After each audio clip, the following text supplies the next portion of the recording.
I know that we can steer ourselves out of this crisis. That's who we are. That's what we've always done as Americans. Our nation's faced difficult times before, and at each of those moments, we've risen to meet the challenge because we've never forgotten that fundamental truth, that here in America, our destiny is not written for us, it's written by us. That's who we are as Americans. But here's another thing that I know. We can't steer ourselves out of this crisis by heading in the same disastrous direction. We can't change direction with a new driver who wants to follow the same map. And that's what this election is all about. John McCain, my opponent, his first reaction to this crisis on Monday was to stand up and repeat the line that he said over and over again throughout this campaign. We counted it. He said it 16 times. And I quote, "The fundamentals of the economy are strong." Now, this comment was so out of touch that even George Bush's White House couldn't agree with it when they were asked about it. They had to distance themselves from John McCain.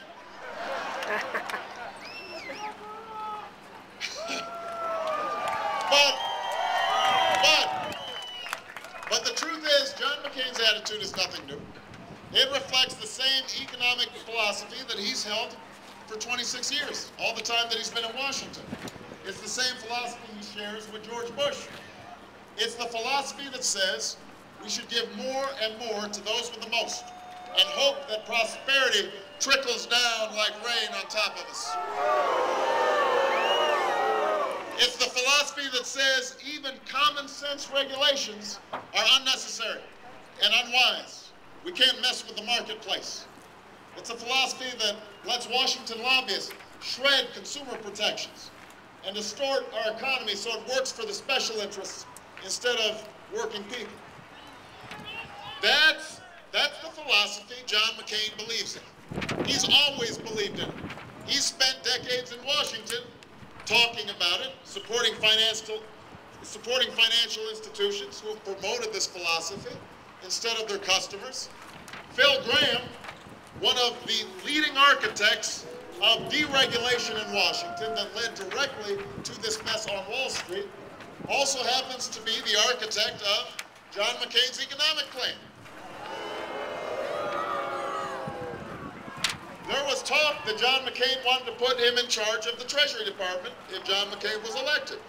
Now, you may remember Phil Gramm. He's the guy who said that we're going through a mental recession.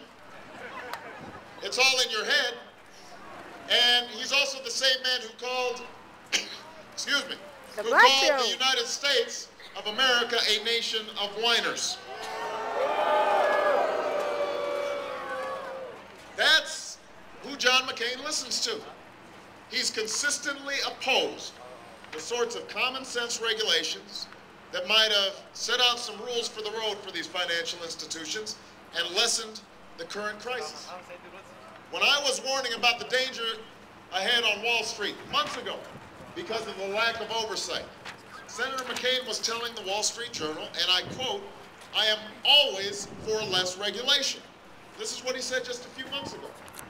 Except now, with the magnitude of the crisis apparent, even to the Bush White House, John McCain wants to reverse himself. He wants to reverse course. Now, all of a sudden, he has become a populist. Now he's unleashed an angry tirade against all the insiders and lobbyists who happen to have supported him for the last 26 years. The same folks who are running his campaign right now. So on Monday, he said the economy was fundamentally sound, and he was fundamentally wrong.